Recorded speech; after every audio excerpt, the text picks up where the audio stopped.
Hi students, it's your Shikhadi. Welcome back to my channel and you are watching Gurukul English classes and today we will revise the book Vistas of class 12th. So let's start the summary of the first chapter and that is the third level written by Jack Finney. This chapter is an imaginary chapter in which the narrator feels that there are three levels at the Grand Central Railway Station, but in reality, there are only two. His name is Charlie, and you can see here is Charlie who was going to his office, and that day here you can see 2 minutes. One night, when last summer I worked late at the office, I was in a hurry to get up down to my apartment, so I decided to take the subway from Grand Central because it's faster than the bus. So the writer, who is Charlie, used to going to the Grand Central station because it is faster than the bus, where he feels that there are three levels at the Grand Central station, but in reality there are only two.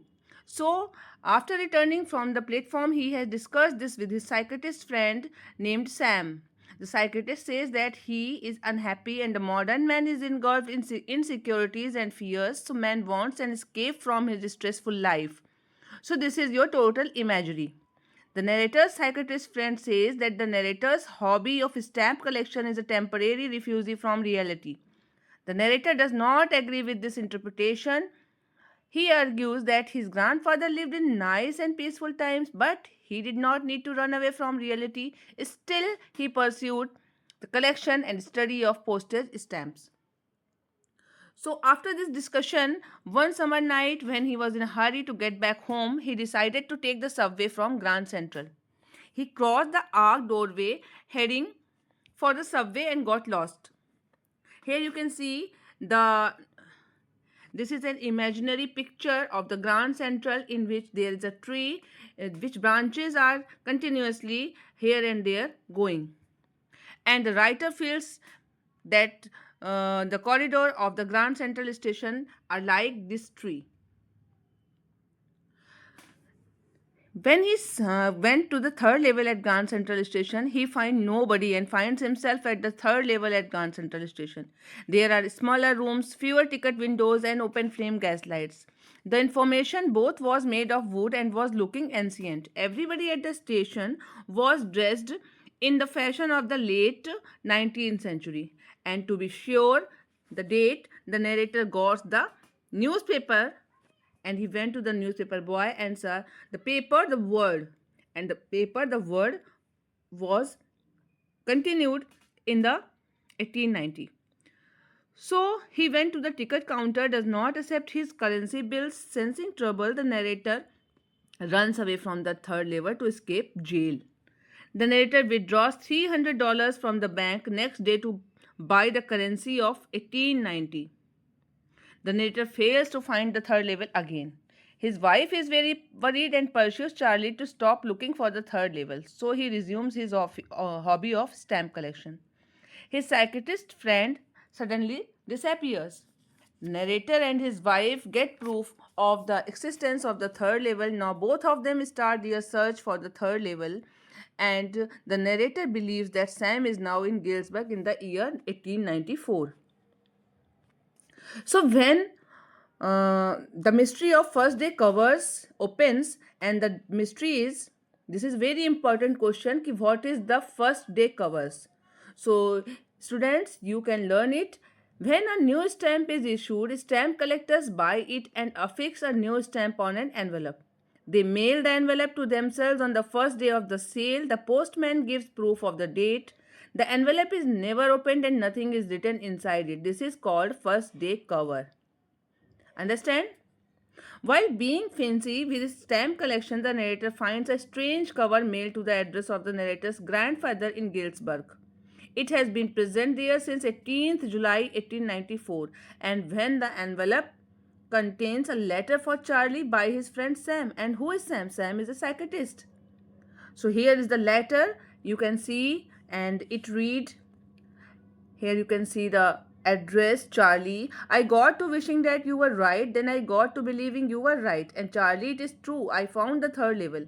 I have been here 2 weeks, and right now down the street at the deli, someone is playing a piano and they have all out on the front porch singing, seeing Nellie home. And I am invited over for lemonade.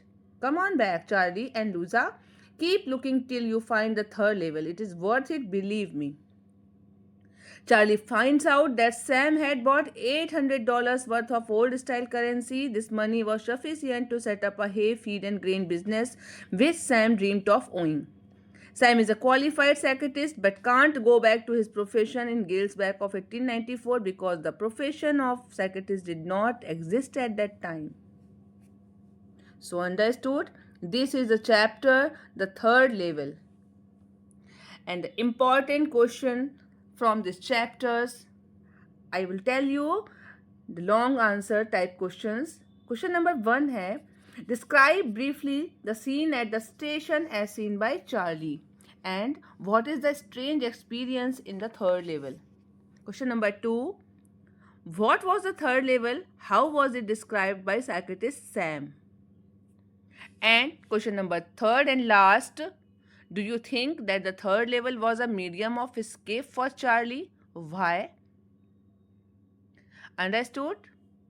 So let's start to the second chapter, and that is, yes, yours favorite, all's favorite, that is the Tiger King. The Maharaja of Pratibandhapuram is known by many names but is often called Tiger King. And what was his other's name? Yes, you can see here. He may be identified as His Highness Jamidar General Kiledar Major Shatavyagra Sambhari Maharaja Dhiraj Vishwabhuvan Samrat Sir Jilani Jung Bahadur MAD ACTC or CRCK, but this name is often shortened to the Tiger King. So when the Tiger King was born, the astrologers foretold that he would grow up to be a warrior of warriors and hero of heroes. But one day he would have to meet his death. What? The baby prince said that it was a commonly known truth that anyone who took birth in the world had to die one day. He only wanted to know the manner of his death. So all the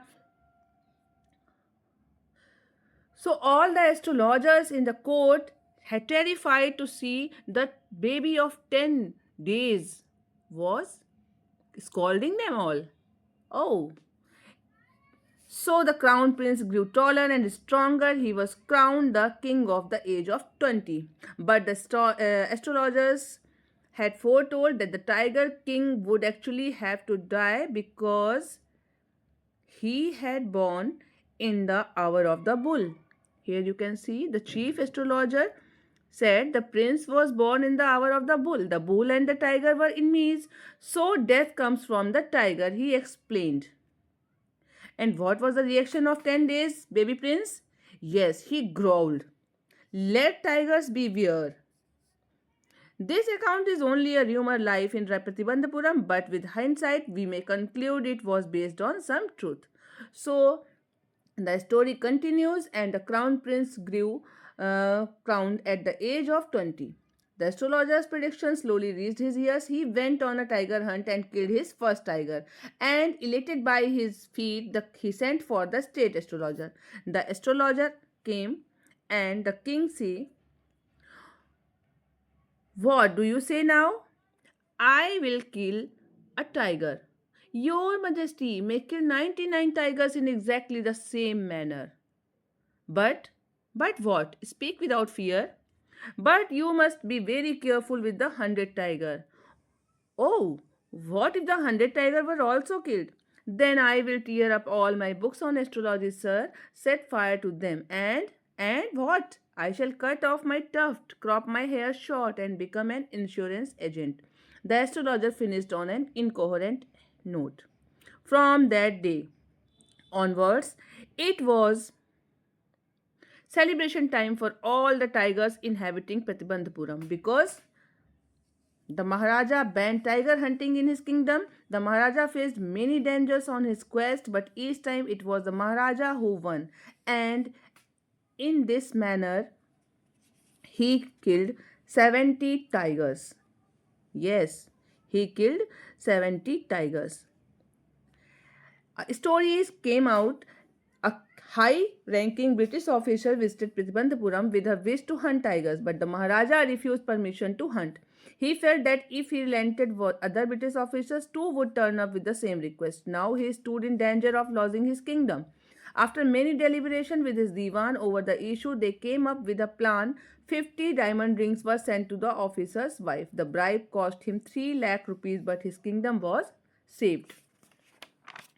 Thus, in 10 years, he was able to kill 70 tigers. But now the tiger population became extinct in the forest of Pratibandhapuram. So, the Maharaja called up the Diwan and asked him to find a princess of a royal family in any other native state with a large tiger population. The Diwan followed the order and found the right princess for him. The Maharaja killed 5 or 6 tigers each time he visited his father-in-law. He managed to kill 99 tigers, and soon the tigers of his father-in-law's kingdom were also dead. Now only one tiger remained to be killed. The Maharaja was sunk in the gloom because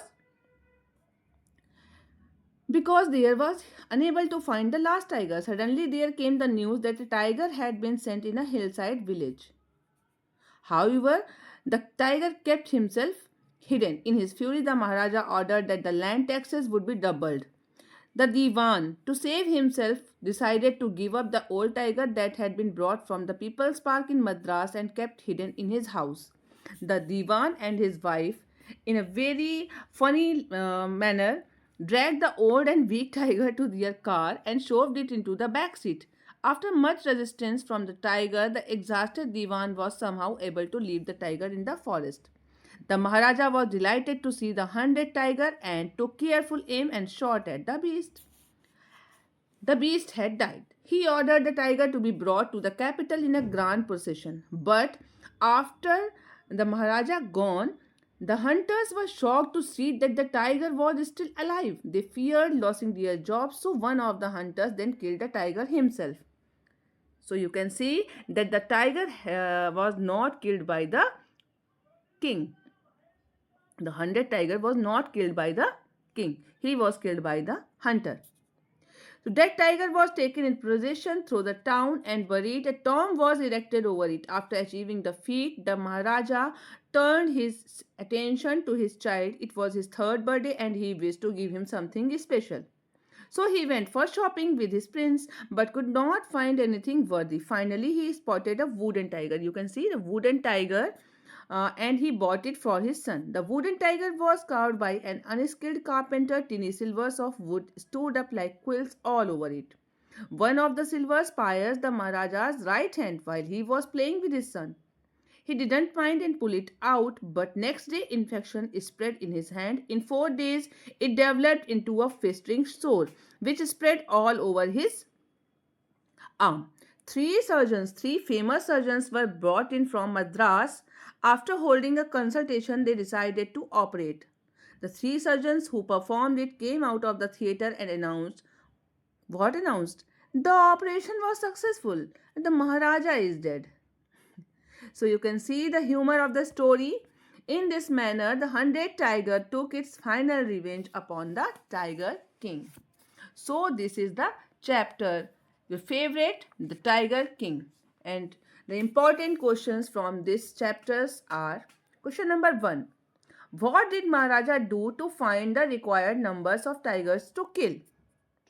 Question number 2.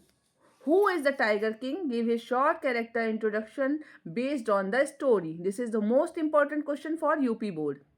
Question number 3, which is important for CBSE board, discuss the story The Tiger King as a satire on the conceit of those in power. Understand?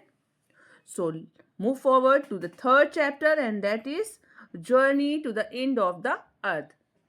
So let's start the chapter. The writer of this chapter, Tishani Doshi, heads towards Antarctica aboard academic Solalsky, a Russian research vessel with a group of high school students. She reveals that Antarctica is the coldest, driest, and windiest continent in the world, traveling over 100 hours. Yes, 100 hours. She crossing 9 time zones, 6 checkpoints, 3 bodies of water, and at least as many ecospheres. So at last, she reached to the Antarctica. The narrator takes the reader back to 650 million years. At that time, Antarctica was a part of a giant amalgamated southern supercontinent called Gondwana. Yes, you can see here past of history. Gondwana, things were quite different then. Human had not arrived on the global scene and the climate was much warmer. Hosting a huge variety of flora and fauna for 500 million years, Gondwana thrived. But to visit Antarctica now is to be a part of that history, to get a grasp of where we have come from and where we could possibly be heading. Humans had not arrived. The narrator is shocked to be in the place where 90% of the Earth's total ice volumes are stored. Yes, human beings have been on the Earth for about 12,000 years in environment for worse. The average global temperature is rising day per day, and the blanket of carbon dioxide around the world is increasing. So, the Students on Ice program aims at studying the ecological process in Antarctica. The narrator works on the project on board academic Sokolsky, which takes school students on the trip of Antarctica. This visit aims at generating a new awareness and respect for our planet in young minds. This program has been in operation for 6 years and it is headed by a Canadian, Geoff Green. This is the most important question. Who is headed the program? Academic Sokolsky. So the answer is a Canadian, Geoff Green is headed this program and it is in operation for 6 years. He decided to take school students. The program was a success because children could see the collapsing ice shelves and retreating glaciers with their own eyes. They realized that the threat of global warming was real. And the greatest lesson to be learned in little changes in the environment can have big repercussions. The microscopic plankton was our nourishment for marine animals and birds in the region. Any more depletion in the ozone layer will affect the activities of these grasses.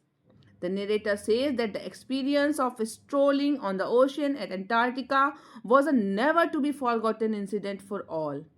At 65.55 degrees south of equator, the narrator and the students were told to get down. It was a breathtaking experience to see crevator seals sitting in the periphery. The author is overwhelmed with the beauty of balance and play on our planet.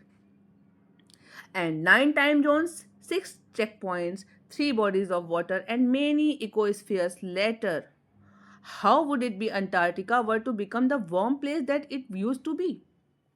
But after spending 2 weeks with a bunch of teenagers who still have the idealism to save the world, all I can say, all the writers say, is that a lot can happen in a million years, but what a difference a day makes.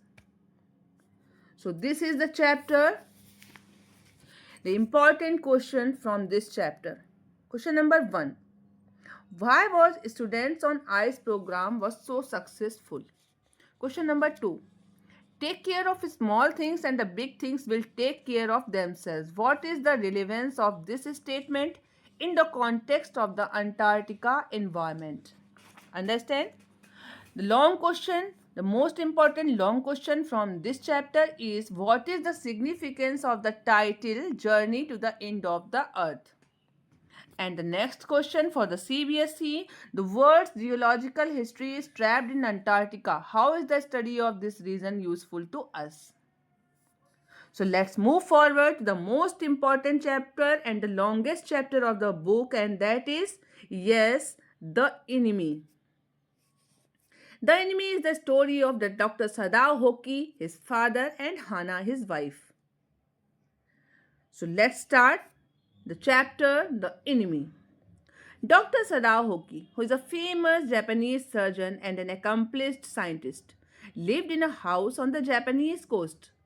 Sadao's father was a very serious and traditional person. He even sent Sadao to America to complete his studies, where he had met Hana in America. After Sadao and Hana had finished their studies, they came home to Japan. The marriage was solemnized in the traditional Japanese way according to Dr. Sadao's father's wish. One night, Sadao and Hana were enjoying the view of the sea from their veranda when they saw something black coming out of the mist. Hana said, "Who is this?" Here you can see the picture. They were very surprised to see that he staggered a few steps and then the mist hid him again. When they saw him again, he was crawling. Sadao thought that he was a fisherman washed ashore from his boat. But when they reached him, they found the man wounded. Hana realized that it was a white man and he was bleeding profusely. He was really badly wounded. Sadao wanted to throw the man back into the sea. Hana also agreed, but Sadao was torn between his moral duty as a doctor, which urged him to save the dying man, and his national duty, which required handing him over to the army as a patriot. And this is the main theme of this chapter, which makes this chapter very interesting. Both Hana and Sadao finally decided to take the man home as he was in need of urgent medical attention. But what was happening? In their house, there were many servants, and the servant decided that they left their job if they put this man in their home. But Hana and Sadao told the servant that they intended to hand him over to the police. Then they carried him to the bedroom of Sadao's father as his father was no longer lived. When Hana returned to the kitchen, she found the other two servants frightened at what Sadao had told them. The servants tried to convince Sadao to hand over the enemy to the police. Sadao was inflict between his duties as a national duty, as a moral duty. But first of all, he decided to operate the enemy. He was completely absorbed in his work. He told Hana that she would need to give anesthesia to the man. Hana was able to assist her husband in the operation. While operating, Sadao called the enemy his friend, and this is the heart, showing the heart of Dr. Sadao. When he finally succeeded in taking the bullet out, Sadao was sure that the man would live in spite of his suffering. Hana took good care of the man. The man was surprised to see Hana talk in English. Hana told him that she had lived in America for a long time. The enemy revealed that his name was Tom. Sadao was still confused about handing him over to the police. On the same day, a messenger in official uniform came to Sadao's house. Hana was scared, thinking he was there to arrest Sadao, but in fact, the messengers had come to inform Sadao that the general needed him, and the general needed him for his operation. After meeting General, Sadao told him all the things clearly. When Sadao told the general all the things, the general told him that he would send assassins to kill that man, that is Tom. But general forgot it, and here Sadao told the escape plan to Tom. He also warned him that he needed to escape as the news of his presence was not hidden anymore. He arranged a boat, some clothes, medicines, and water for the Tom. He also gave him his own flashlight. He told Tom that he should flash the light 2 times if he needed something. Once if everything was fine. He must do this only when the sun dropped under the horizon. He further added that Tom could find many fish to eat, but he should eat them raw, lest the fire should be seen. Here you can see he arranged the boat and escaped him from his house. Sadao went to the general and informed him that the American had escaped. The general informed Sadao that he forgot about the prisoner as he was unwell. He told Sadao not to leak out this information to anybody. Back at home, Sadao remembered his days in America and the Americans he made there. He wondered why he could not kill Tom, who was his enemy. He remembered and he told, "Strange, I wonder why I could not kill him." So, the moral duty win over, and this is the story, The Enemy. So, let's know about the important questions from this chapter. So, first of all, for UP board, character sketch of Hana is the most important question from the chapter The Enemy. Question number 2. How did Dr. Sadav save the life of the American war prisoner, and how did his wife Hana help him in that act?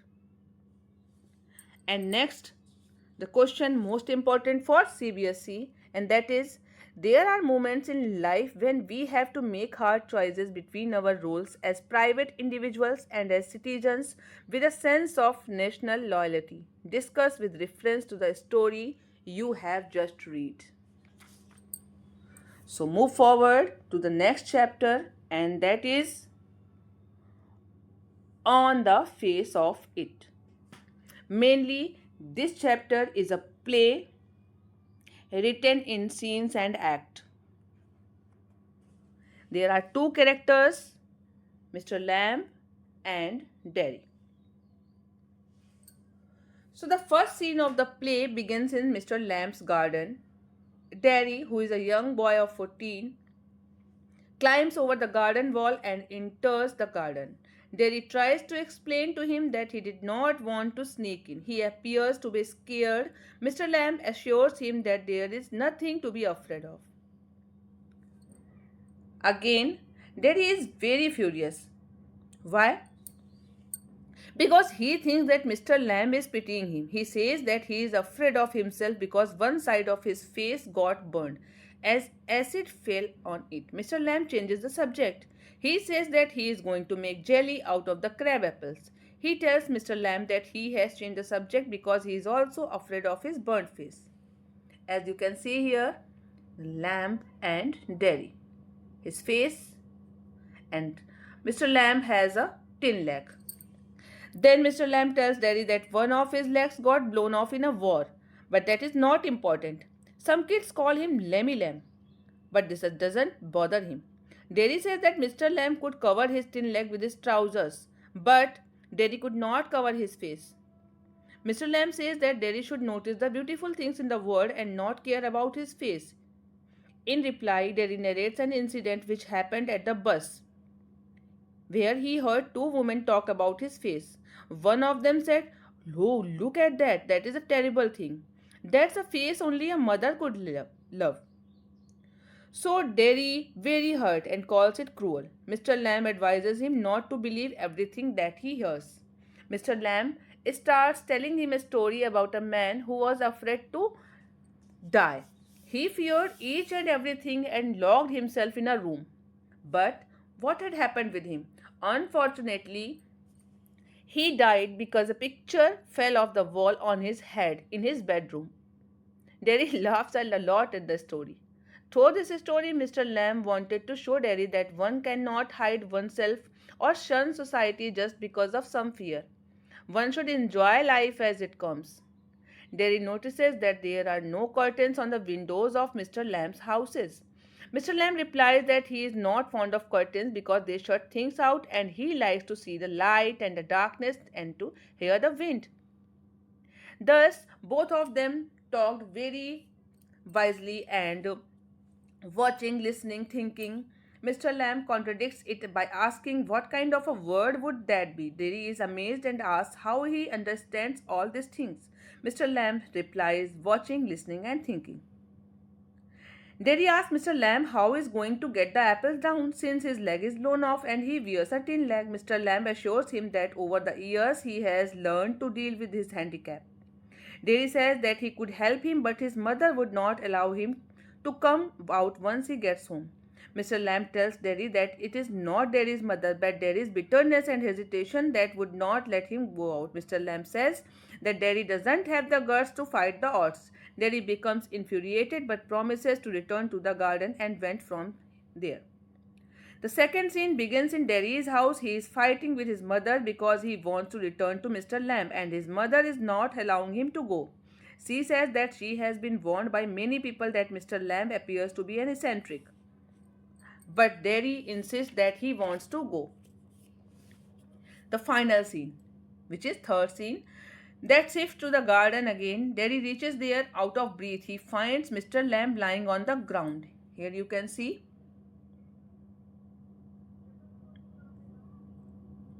You can see here that Mr. Lamb has fell down from the stairs. He has been trying to pick the apples off the tree when the ladder has slipped and he along with it had fallen on the ground. So Derry tries to awaken him, but Mr. Lamb is unmoving. He is probably dead. Derry has lost his only friend and he begins to cry. He has taught Derry how to live. So, this is the chapter on the face of it. And the important question from this story, question number 1, compare and contrast the characters of Mr. Lamb and Derry from the play on the face of it.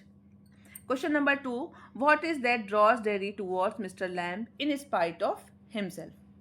Question number 3, for CBSE, in which section of the play does Mr. Lamb display signs of loneliness and disappointment? What are the ways in which Mr. Lamb tries to overcome these feelings? So let's move forward to the next chapter and the last chapter, and that is Memory of Childhood. And this chapter is divided into two parts. So first of all, we will explain the first chapter, the cutting of my long hair, the first part. The writer Jitkala Sa recalls that her first day in the land of apples was bitterly cold with snow covering the surroundings. Besides, her first experience at the school where she was admitted with other Native American boys and girls was equally unpleasant. Jikala Sa longed for freedom, but it was useless to think of it. He saw a white woman place them in the line of girls who were marching into the dining room. The narrator noticed that the Native American girls wore sleeved aprons and had shingled hair. She was feeling very uncomfortable in the school dress. She also saw boys come in from the opposite side.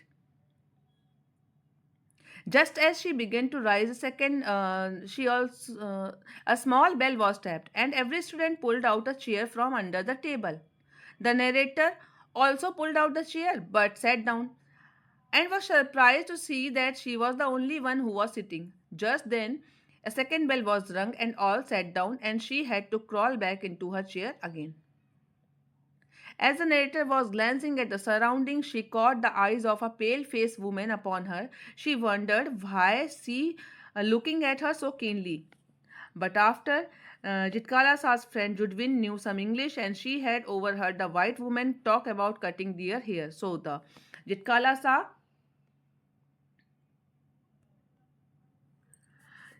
Sa was kept under the bed, hid under the bed, but all the persons, all the women and girls who were looking for Jitkalasa entered the room in which she was hiding. She held her breath while the others searched the room. The next thing she remembered was being dragged out. She was resisting, kicking and scratching wildly, but she was reminded of all the humiliation she went through since the day she parted with her mother. She was deeply sad and nobody comforted her because her hair was dragged out. She lost her spirit as one of her thick braid was felt the scissor blade. She missed her mother and felt like an animal driven by a herder. So this is the summary of the part, the cutting of my long hair. And the second part is we too are human beings. And this story is written by Bama. Bama takes us back to her childhood when she was a carefree child studying in the third class. The walk from school to home was hardly of 10 minutes, but it would take her half an hour to 1 hour to cover the distance. Why? because the entertaining sights would prevent her from going home. The performing monkey, the snake charmer, the cyclist who kept peddling for many days, the Marietta temple, the pongal, offering being cooked outside a political procession, puppet shows, and stunt performances amazed her. One day, when the narrator was returning home, she saw a threshing floor set upon the street. A landlord was watching over the proceeding. The people of her caste were driving the cattle. Just then she saw an elder of her street. He was carrying a small packet, holding it with a string. It contained some vada, and the packet had become wet. The narrator thought to herself that the packet might come undone, but still the elder was not touching it.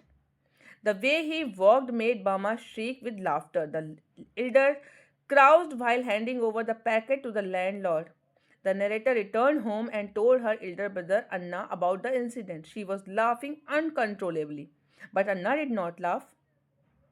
Anna told her that the elder and they were considered low caste. And that is the time the girl knew about the low caste. What is the low caste? The upper caste people thought that if low caste people touched them or anything that belonged to them, they or it would be polluted. And after hearing this, the narrator did not want to laugh anymore. She wondered how these fellows thought so much of themselves. She felt compelled to touch the rest vada herself. Anna told Bama that because they were born into a low caste community, they were never given any honor or dignity or respect. So he advised her to study hard and learn all that she could. And these words made a deep impression on Bama. She studied hard. So let's know the important question. Question number 1. How does Jitkala Sa ultimately lose her distinct cultural identity when her long hair was shingled? Question number 2. How did Jitkala Sa and Bama face operation as a child? How did they overcome it? Question number 3. Write a character introduction of Jitkala Sa on the basis of the story Memories of Childhood. And question number 4. What was Bama's reaction after knowing about untouchability? So, this is the whole summary of all the chapters of book Vistas.